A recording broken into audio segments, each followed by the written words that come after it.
And ਇਹੀ Aam Aadmi party ਜਦੋਂ opposition ਸੀਗੇ ਬਹੁਤ ਸ਼ੋਰ ਮਚਾਉਂਦੇ ਸੀ, ਜੰਗਲ ਦਾ ਰਾਜ ਹੈ, ਕਾਨੂੰਨ ਨਾਮ ਦੀ ਸਥਿਤੀ, ਕਦੀ ਰਾਘਵ ਚੱਡਾ ਪੀਸੀ ਕਰ ਰਿਹਾ, ਕਦੀ ਚੀਮਾ ਕਰ ਰਿਹਾ, ਕਦੀ ਕੋਈ ਕਰ ਰਿਹਾ, ਕਦੀ ਕੋਈ ਕਰ ਰਿਹਾ। ਹੁਣ ਉਦੋਂ ਦੇ ਜਵਾਬ ਹੀ ਨਹੀਂ ਦਿੰਦੇ। ਔਰ ਪਿਛਲੇ ਦਿਨਾਂ ਜਿਹੜੀਆਂ ਭਗਵੰਤ ਮਾਨ ਨੇ 716 ਅਪਾਇੰਟਮੈਂਟ ਲੈਟਰਸ ਦਿੱਤੀਆਂ ਪੀਐਸਪੀਸੀਐਲ ਦੇ EMPLOYEES ਨੂੰ, ਉਹਦੇ 'ਚ ਲੋਕਾਂ ਨੇ ਪੁਆਇੰਟ ਆਊਟ ਕੀਤਾ, ਮੈਂ ਆਪਣੇ ਸੋਸ਼ਲ ਮੀਡੀਆ ਦੇ ਪੇਜ ਤੇ ਸ਼ੇਅਰ ਕੀਤਾ, 40% ਨੌਨ ਪੰਜਾਬੀਆਂ ਨੂੰ ਨੌਕਰੀਆਂ ਚਲੇਗੀਆਂ। ਜਿਹੜੀ ਪਾਰਟੀ ਇਹ ਕਹਿੰਦੀ ਸੀ ਕਿ ਅਸੀਂ ਰੇਹੜੀਆਂ ਵਾਲਿਆਂ ਨੂੰ MLA ਬਣਾਵਾਂਗੇ, ਅਸੀਂ ਪੈਂਚਰਾਂ ਵਾਲਿਆਂ ਨੂੰ MLA ਬਣਾਵਾਂਗੇ, ਪਹਿਲਾਂ ਸਭ ਤੋਂ ਉਹਨਾਂ ਦਾ ਰੋਜ਼ੀ ਰੋਟੀ ਖੋਣ ਤੇ ਇਹ ਆਏ। ਚਾਹੇ ਕੋਈ ਅਕਾਲੀ, ਚਾਹੇ ਕੋਈ ਕਾਂਗਰਸ, ਚਾਹੇ ਕੋਈ ਝਾੜੂ, ਚਾਹੇ ਕੋਈ ਕੈਪਟਨ, ਚਾਹੇ ਕੋਈ ਬਾਦਲ, ਚਾਹੇ ਕੋਈ ਅਫਸਰ, ਬਹੁਤ ਵੱਡੇ ਵੱਡੇ ਆਫਿਸਰਸ ਦੇ। ਜਸਟਿਸ ਕੁਲਦੀਪ ਸਿੰਘ ਕਮਿਸ਼ਨ ਦੀ ਰਿਪੋਰਟ ਆ, ਜਿਹਨੇ ਮੈਂ ਤਾਂ ਕਹਿਣਾ ਜੀ 1 ਲੱਖ ਏਕੜ ਨਹੀਂ, ਮੈਂ ਤਾਂ ਤੁਹਾਨੂੰ ਕਹਿ ਰਿਹਾ ਵਾ 6 ਲੱਖ ਕਿੱਲਾ ਪੰਜਾਬ ਦਾ। ਜੇ 50,000 ਏਕੜ ਇੱਕ ਛੋਟੇ ਜਿਹੇ ਮੋਹਾਲੀ ਜ਼ਿਲ੍ਹੇ ਵਿੱਚ 6 ਲੱਖ ਏਕੜ ਜ਼ਮੀਨ ਨਜਾਇਜ਼ ਆ। ਧਾਲੀਵਾਲ ਸਾਹਿਬ ਨੂੰ ਕਹੋ ਛਡਾਉਣ ਸਾਰਿਆਂ ਨੂੰ। PSPCL ਦੇ ਕੋਲ ਰੋਜ਼ਮर्रा ਦੇ ਖਰਚੇ ਚਲਾਉਣ ਵਾਸਤੇ ਉਹਨਾਂ ਕੋਲ ਕੋਈ ਪੈਸਾ ਨਹੀਂਗਾ, ਤਨਖਾਹਾਂ ਦੇਣ ਵਾਸਤੇ ਪੈਸਾ ਨਹੀਂ। ਪਾਵਰ ਤਾਂ ਮਿਲ ਰਹੀ ਆ ਸੈਂਟਰਲ ਗ੍ਰਿਡ ਪੂਲ ਦੇ ਵਿੱਚੋਂ, ਪਾਵਰ ਲੈਣ ਵਾਸਤੇ ਪੈਸੇ ਨਹੀਂ ਹੈ ਆਮ ਆਦਮੀ ਪਾਰਟੀ ਦੀ ਸਰਕਾਰ ਦੇ ਕੋਲ। ਪੁਰਾਣਾ ਪੰਚਾਇਤ ਮੰਤਰੀ, ਸੰਤਰੀ ਮੰਤਰੀ, ਅਫਸਰ, chief secretary, DGP, farmer chief minister, ਜਿਹਨਾਂ ਲੋਕਾਂ ਨੇ ਪੰਜਾਬ ਨੂੰ ਲੁੱਟਿਆ ਵਾ, ਸਭ ਦੇ ਖਿਲਾਫ ਕਾਰਵਾਈ। ਦੇਖੋ ਗੱਲ ਇਹ ਆ ਕਿ ਆਪਣੇ ਲੈਵਲ ਦੇ ਸਾਡੇ ਇਲਾਕੇ ਦੇ ਵਿੱਚ ਜਿਹੜੀਆਂ ਪੰਚਾਇਤਾਂ ਨੇ ਸਿਰ ਕੱਢ ਕੰਮ ਕੀਤਾ, ਉਹਨਾਂ ਦੇ ਸਰਪੰਚਾਂ ਨੂੰ ਤੋੜਨ ਦੇ ਨਜ਼ਰੀਏ ਨਾਲ BDO ਦਫ਼ਤਰ ਦਾ ਦੁਰਉਪਯੋਗ ਕਰਕੇ ਨੋਟਿਸ ਭੇਜੇ ਜਾ ਰਹੇ, ਆਪਣਾ ਰਿਕਾਰਡ ਲੈ ਕੇ ਆਓ, ਇੱਧਰ ਕਰੋ ਉੱਧਰ ਕਰੋ। ਉਹ ਗਿੱਦੜ ਭੁੱਕਿਆ ਨੇ, ਉਹ ਸਾਨੂੰ ਕੋਈ ਇਸ਼ੂ ਨਹੀਂ, ਪਰ ਇਹ ਟੈਕਨੀਕਲ ਇਸ਼ੂ ਆ। ਜਿਹੜੀ ਕਿ ਇਲੈਕਸ਼ਨ ਜਿਹੜੀ ਫਿਕਸ ਕੀਤੀ ਕਿ 2 ਵਾਰੀ ਨੋਟਿਸ ਦਿੱਤਾ ਗਿਆ, 2 ਵਾਰੀ ਲੋਕ ਹਾਜ਼ਰ ਹੋਏ, ਤੇ ਇਲੈਕਸ਼ਨ ਕਿਉਂ ਨਹੀਂ ਕਰਾਈ ਜਾ ਰਹੀ। ਦੇਖੋ ਜਿਹੜੀ ਪਾਰਟੀ ਇਹ ਕਹਿੰਦੀ ਸੀ ਕਿ ਅਸੀਂ ਰੇਹੜੀਆਂ ਵਾਲਿਆਂ ਨੂੰ MLA ਬਣਾਵਾਂਗੇ, ਅਸੀਂ ਪੈਂਚਰਾਂ ਵਾਲਿਆਂ ਨੂੰ MLA ਬਣਾਵਾਂਗੇ, ਪਹਿਲਾਂ ਸਭ ਤੋਂ ਉਹਨਾਂ ਦਾ ਰੋਜ਼ੀ ਰੋਟੀ ਖੋਣ ਤੇ ਇਹ ਆਏ। ਇੰਜਨ ਰੇਹੜੀਆਂ ਬੰਦ ਕਰਤੀਆਂ ਸੀ ਇਹਨਾਂ ਨੇ, ਪਰ ਜਦੋਂ ਦੇਖਿਆ ਕਿ ਪਬਲਿਕ ਓਪੀਨੀਅਨ ਬੜਾ ਉਲਟ ਆਇਆ ਵਾ, ਇਹਨਾਂ ਨੇ ਉਹ ਆਪਣੇ ਹੁਕਮ ਵਾਪਸ ਲਏ ਨੇ। ਮੇਰਾ ਇਹ ਮੰਨਣਾ ਵਾ ਕਿ ਜੇ ਕੋਈ ਵੀ ਇਨਕਰੋਚਮੈਂਟ ਵੀ ਹਟਾਉਣੀ ਆ, ਘੱਟੋ ਘੱਟ ਉਹਨਾਂ ਨੂੰ ਕੋਈ 6 ਮਹੀਨੇ ਸਾਲ ਦਾ ਟਾਈਮ ਤਾਂ ਦਿਓ, ਨੋਟਿਸ ਦਿਓ ਕਿ ਤੁਸੀਂ ਆਪਣੇ ਕੋਈ ਆਲਟਰਨੇਟ ਆਪਣੇ ਰੋਜ਼ਗਾਰ ਦਾ ਪ੍ਰਬੰਧ ਕਰ ਲਓ। ਅਸੀਂ ਜਿਹੜੀਆਂ ਸੜਕਾਂ ਤੇ ਨਹੀਂ ਲੱਗਣ ਦਿਆਂਗੇ। ਬਿਲਕੁਲ ਉਹੀ ਤਾਂ ਮੈਂ ਤੁਹਾਨੂੰ ਕਹਿ ਰਿਹਾ ਵਾਂ ਕਿ ਜਿਹੜੀ ਪਾਰਟੀ ਇਹ ਕਹਿੰਦੀ ਸੀ ਕਿ ਅਸੀਂ ਲੋਕਾਂ ਨੂੰ ਰੋਜ਼ਗਾਰ ਦੇਣਾ ਵਾ, ਤੁਸੀਂ ਤਾਂ ਲੋਕਾਂ ਦਾ ਰੋਜ਼ਗਾਰ ਖੋ ਰਹੇ ਹੋ। ਜੇ ਤੁਸੀਂ ਕਿਸੇ ਰੇਹੜੀਆਂ ਵਾਲੇ ਨੂੰ ਅਪਰੂਟ ਕਰਨਾ ਹੈਗਾ ਤੇ ਫਿਰ ਉਹਨਾਂ ਨੂੰ ਆਲਟਰਨੇਟ ਅਰੇਂਜਮੈਂਟਸ, ਉਹਨਾਂ ਨੂੰ ਕੋਈ ਛੋਟੀ ਬੂਥ ਵਾਸਤੇ ਜਗ੍ਹਾ ਜਿੱਥੇ ਆਪਣਾ ਉਹ ਰੋਜ਼ੀ ਰੋਟੀ ਕਰ ਸਕਣ। ਦੂਸਰਾ, EMPLOYEES ਬਾਰੇ ਮੈਂ ਕਹਿਣਾ ਚਾਹੁੰਦਾ ਕਿ ਇੱਕ ਗੱਲ ਯਾਦ ਕਰਿਓ ਕਿ EMPLOYEES ਦੀਆਂ ਕਈ ਕੈਟੇਗਰੀਜ਼ ਦੀਆਂ ਭਰਤੀਆਂ ਕੰਪਲੀਟ ਨੇ। ਮਿਸਾਲ ਦੇ ਤੌਰ ਤੇ 5348 ਕਾਂਸਟੇਬਲਸ ਦੀ ਸਾਰੀ ਪ੍ਰਕਿਰਿਆ ਕੰਪਲੀਟ ਹੋ ਚੁੱਕੀ ਆ। 33% ਉਹਦੇ ਚ ਕੁੜੀਆਂ ਵੀ ਕੰਪਲੀਟ ਕਰ ਚੁੱਕੀਆਂ, ਸਿਰਫ ਮੈਡੀਕਲ ਹੋਣਾ ਵਾ। ਪਹਿਲਾਂ ਤਾਂ ਉਹ 5000 ਕਾਂਸਟੇਬਲ ਦੀ appointment letters Aam Aadmi party ਦੀ ਸਰਕਾਰ ਜਾਰੀ ਕਰੇ। ਇਸੇ ਤਰ੍ਹਾਂ ਹੀ ਜਿਹੜਾ ਸਬਆਰਡੀਨੇਟ ਸਿਲੈਕਸ਼ਨ ਸਰਵਿਸਿਜ਼ ਬੋਰਡ ਹੈ, SSS ਬੋਰਡ, ਉਹ ਜੇਲ੍ਹ ਵਾਰਡਰਸ, ਕਲਰਕਸ ਅਤੇ ਪਟਵਾਰੀਆਂ ਦੀਆਂ ਭਰਤੀਆਂ ਕੰਪਲੀਟ ਕਰ ਚੁੱਕੇ ਆ। Everything has been done, merits have been prepared, ਸਿਰਫ ਅਪਾਇੰਟਮੈਂਟ ਲੈਟਰਸ ਦੇਣੀਆਂ। ਔਰ ਪਿਛਲੇ ਦਿਨਾਂ ਜਿਹੜੀਆਂ ਭਗਵੰਤ ਮਾਨ ਨੇ 716 ਅਪਾਇੰਟਮੈਂਟ ਲੈਟਰਸ ਦਿੱਤੀਆਂ PSPCL ਦੇ EMPLOYEES ਨੂੰ, ਉਹਦੇ 'ਚ ਲੋਕਾਂ ਨੇ ਪੁਆਇੰਟ ਆਊਟ ਕੀਤਾ, ਮੈਂ ਆਪਣੇ ਸੋਸ਼ਲ ਮੀਡੀਆ ਦੇ ਪੇਜ ਤੇ ਸ਼ੇਅਰ ਕੀਤਾ, 40% ਨੌਨ ਪੰਜਾਬੀਆਂ ਨੂੰ ਨੌਕਰੀਆਂ ਚਲੇਗੀਆਂ ਨੇ। ਹਿਮਾਚਲ ਦੇ, ਹਰਿਆਣੇ ਦੇ ਲੋਕ ਜਿਹੜੇ ਡੋਮਿਸਾਈਲ ਉੱਥੋਂ ਦੇ ਨੇ, ਜਿਹੜੇ ਪੰਜਾਬ ਦੇ ਡੋਮਿਸਾਈਲ ਹੀ ਨਹੀਂ ਗਏ, ਜਿਹੜੇ ਪੰਜਾਬ ਦੀ ਸਿੱਖਿਆ ਵਿਭਾਗ 'ਚੋਂ 10ਵੀਂ 12ਵੀਂ ਨਹੀਂ ਕੀਤੀ, 40% ਨੌਕਰੀਆਂ ਗੈਰ ਪੰਜਾਬੀਆਂ ਨੂੰ ਗਈਆਂ ਨੇ। ਇਸ ਲਈ ਸਰਕਾਰ ਨੂੰ ਮੈਂ ਯਾਦ ਕਰਾਉਣਾ ਚਾਹੁੰਦਾ ਕਿ ਜੀ ਸੱਦ ਕੇ ਨੌਕਰੀਆਂ ਦਿਓ। ਪਹਿਲਾਂ ਤਾਂ ਜਿਹੜੇ ਰੈਡੀ ਬੈਠੇ ਨੇ, ਔਰ ਉਹਦੇ ਸ਼ਾਇਦ ETT ਟੀਚਰਸ ਤੇ TET ਪਾਸ ਟੀਚਰਸ ਦੀਆਂ ਵੀ ਨਿਯੁਕਤੀਆਂ ਸਭ ਕੁਝ ਮੁਕੰਮਲ ਹੋਇਆ, ਤੁਸੀਂ 25000 ਵਿੱਚ ਹੀ ਗਿਣ ਲਓ ਉਹਨਾਂ ਨੂੰ। ਉਹ ਜਿਹੜਾ 10-12,000 EMPLOYEES absolutely ready to be given appointment letters, they should be given appointment letters on priority। ਇਹ ਮੇਰਾ ਕਹਿਣਾ। ਬਿਜਲੀ ਦੀ ਤੁਸੀਂ ਗੱਲ ਕਰ ਰਹੇ ਸੀ, ਅੱਜ ਪੰਜਾਬ ਦੇ ਵਿੱਚ ਬਹੁਤ ਨਾਜ਼ੁਕ ਹਾਲਾਤ ਹੈ, ਬਹੁਤ ਅੱਤ ਦੀ ਗਰਮੀ ਹੈ, ਔਰ ਇੰਨਾ ਜ਼ਿਆਦਾ ਤੇਲ ਡੀਜ਼ਲ ਮਹਿੰਗਾ 100 ਰੁਪਏ ਲੀਟਰ ਦੇ ਤਕਰੀਬਨ ਹੈਗਾ, ਤੇ ਪੰਜਾਬ ਦੇ ਵਿੱਚ ਪੂਰਾ ਹਨੇਰਾ ਛਾਇਆ ਪਿਆ। ਉਧਰੋਂ ਝੋਨੇ ਦੀ ਤਿਆਰੀ ਹੈ, ਲੇਕਿਨ ਆਮ ਆਦਮੀ ਪਾਰਟੀ ਦੀ ਸਰਕਾਰ ਦਾ ਕੋਈ ਪ੍ਰਬੰਧ ਨਹੀਂ ਗਾ। ਔਰ ਇਹਦੇ ਪਿੱਛੇ ਮੈਂ ਸਮਝਦਾ ਕਿ ਜਿਹੜਾ ਬਹੁਤ ਮੁਫਤਖੋਰੀ ਦੀ ਪੋਲਿਟਿਕਸ ਚੱਲ ਰਹੀ ਆ। ਮਤਲਬ ਮੈਂ ਪਰਸਨਲੀ ਜੇ ਮੇਰੇ ਤੇ ਛੱਡਿਆ ਜਾਵੇ, ਦਿਸ ਇਜ਼ ਐਬਸੋਲੂਟਲੀ ਰੋਂਗ। ਪਹਿਲਾਂ ਹੀ PSPCL ਜਿਹੜਾ ਵਾ ਉਹ 10,000 ਕਰੋੜ ਰੁਪਏ ਦਾ ਸਬਸਿਡੀ ਜਿਹੜੀ ਆ ਉਹਨਾਂ ਨੂੰ ਫ੍ਰੀ ਟਿਊਬਲ ਕਨੈਕਸ਼ਨਸ ਤੇ ਫਿਊ ਟਿਊਬਲ ਦੀ ਇਲੈਕਟ੍ਰਿਸਿਟੀ ਨੂੰ ਜਾ ਰਹੀ ਆ। ਉਸ ਤੋਂ ਬਾਅਦ 200 ਯੂਨਿਟ ਜਿਹੜੀਆਂ ਸਰਕਾਰਾਂ ਫ੍ਰੀ ਦਿੰਦੀਆਂ ਸੀ, ਹੁਣ 300 ਯੂਨਿਟ ਤੁਸੀਂ ਕਰੋਗੇ। PSPCL is bleeding. PSPCL ਦੇ ਕੋਲ ਰੋਜ਼ਮर्रा ਦੇ ਖਰਚੇ ਚਲਾਉਣ ਵਾਸਤੇ ਉਹਨਾਂ ਕੋਲ ਕੋਈ ਪੈਸਾ ਨਹੀਂਗਾ, ਤਨਖਾਹਾਂ ਦੇਣ ਵਾਸਤੇ ਪੈਸਾ ਨਹੀਂ। ਪਾਵਰ ਤਾਂ ਮਿਲ ਰਹੀ ਆ ਸੈਂਟਰਲ ਗ੍ਰਿਡ ਪੂਲ ਦੇ ਵਿੱਚੋਂ, ਪਾਵਰ ਲੈਣ ਵਾਸਤੇ ਪੈਸੇ ਨਹੀਂ ਹੈ ਆਮ ਆਦਮੀ ਪਾਰਟੀ ਦੀ ਸਰਕਾਰ ਦੇ ਕੋਲ। ਇਸ ਕਰਕੇ ਇਹ ਜਿਹੜਾ ਤੁਰੰਤ ਲੋਕਾਂ ਨੂੰ ਬਿਜਲੀ ਦਾ ਪ੍ਰਬੰਧ ਕੀਤਾ ਜਾਵੇ।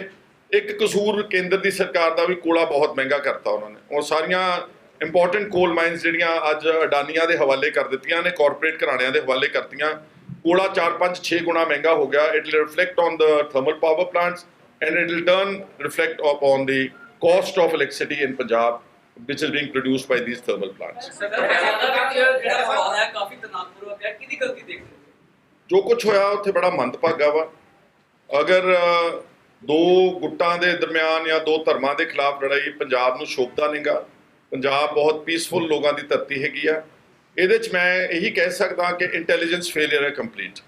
ਜਿਸ ਇੱਕ ਨੂੰ ਗੱਲ ਤਾਂ ਕਰ ਲੈਣ ਦਿਓ ਜੀ, ਇਹ ਕੰਪਲੀਟਲੀ ਇੰਟੈਲੀਜੈਂਸ ਫੇਲਿਅਰ ਆ। ਜਿਹੜਾ ਇੱਕ ਪਾਰਟੀ ਨੇ ਕੋਈ ਅਨਾਉਂਸ ਕੀਤਾ ਸੀ 29 ਤਰੀਕ ਦਾ ਪ੍ਰੋਗਰਾਮ, ਤੇ Punjab police should have been much in time geared. ਜਿਹੜੀ ਵੀ ਉਹ ਕੋਈ ਧਾਰਮਿਕ ਸਥਾਨ ਜਿੱਥੇ ਕੋਈ ਗੱਲ ਹੋ ਰਹੀ ਸੀ ਉੱਥੇ ਉਹਨੂੰ ਪ੍ਰੋਟੈਕਟ ਕਰਨਾ ਚਾਹੀਦਾ ਸੀਗਾ। ਉੱਥੇ ਤਾਂ ਕੱਲ ਪੂਰਾ ਨੰਗਾ ਨਾਚ ਹੋਇਆ ਜੰਗਲ ਰਾਜ ਦਾ। ਔਰ ਲਾਅ ਐਂਡ ਆਰਡਰ ਵੈਸੇ ਵੀ ਪੰਜਾਬ ਦਾ ਬਹੁਤ ਕ੍ਰਿਟੀਕਲ ਹੈ। ਪਿਛਲੇ ਕੁਝ ਦਿਨਾਂ ਦੇ ਵਿੱਚ ਮੇਰੇ ਖਿਆਲ 50-52 ਕਤਲ ਹੋ ਚੁੱਕੇ ਨੇ, ਨੌਜਵਾਨਾਂ ਤੋਂ ਲੈ ਕੇ ਖਿਡਾਰੀਆਂ ਤੋਂ ਲੈ ਕੇ ਬ੍ਰੌਡ ਡੇ ਲਾਈਟ ਮਰਡਰਸ ਹੋਏ ਨੇ।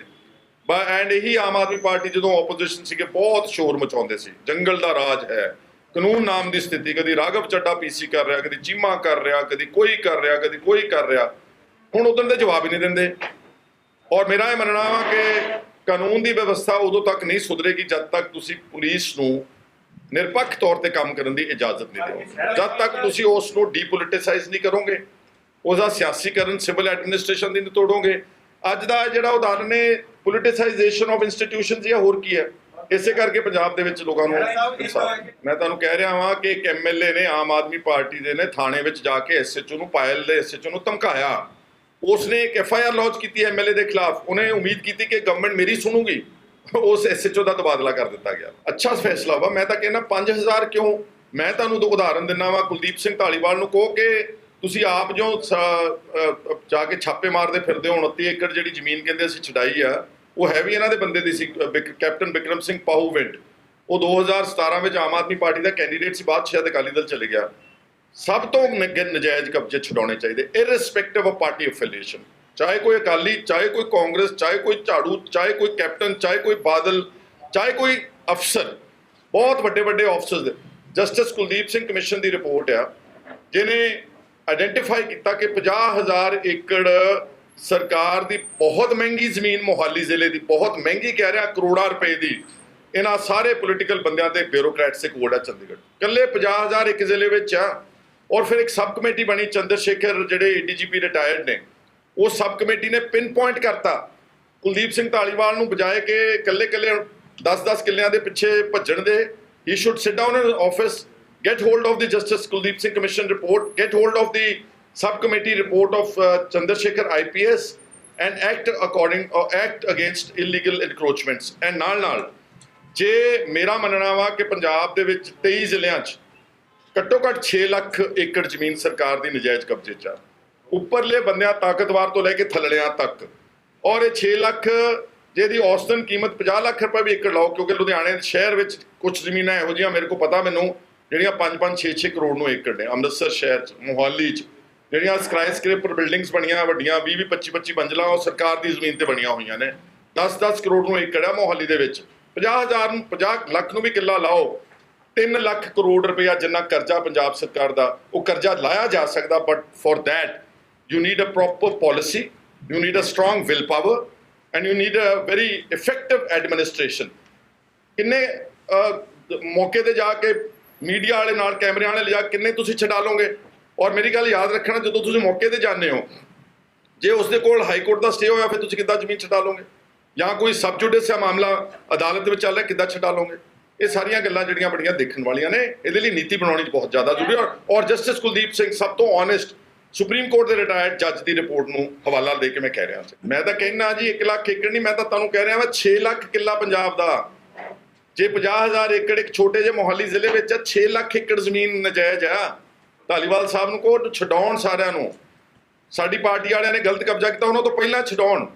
ਸਿਰਫ ਲਫ਼ਜ਼ੀ ਗੱਲਾਂ ਨਾ ਕਰਨ। ਦੇयर इज ਕੋਈ ਵੀ ਕੋਰਟ ਇਹ ਕਦੀ ਨਹੀਂ ਦੇ ਸਕਦੀ ਫੈਸਲਾ ਕਿ ਪੰਚਾਇਤ ਦੀ ਜ਼ਮੀਨ ਤੇ ਕੋਈ ਹੋਰ ਕਬਜ਼ਾ ਕਾਬਜ਼ ਹੋ। ਮੈਂ ਤਾਂ ਕਹਿ ਰਿਹਾ ਐਕਟ ਹੈ ਜੀ ਬਕਾਇਦਾ। ਪੰਜਾਬ ਵਿਧਾਨ ਸਭਾ ਨੇ 2007 ਵਿੱਚ ਇੱਕ ਐਕਟ ਅਡਾਪਟ ਕੀਤਾ ਸੀ, ਤੁਹਾਨੂੰ ਯਾਦ ਹੋਵੇਗਾ। ਕੁਝ ਲੋਕਾਂ ਨੇ, ਤਾਕਤਵਰ ਲੋਕਾਂ ਨੇ ਮੁਸ਼ਤਰਕਾ ਮਾਲਕਾਂ ਦੇ ਹਿੱਸੇ ਕਢਾ ਕੇ ਆਪਣੀਆਂ ਰਜਿਸਟਰੀਆਂ ਕਰਾ ਲਈਆਂ ਸੀ ਬਕਾਇਦਾ।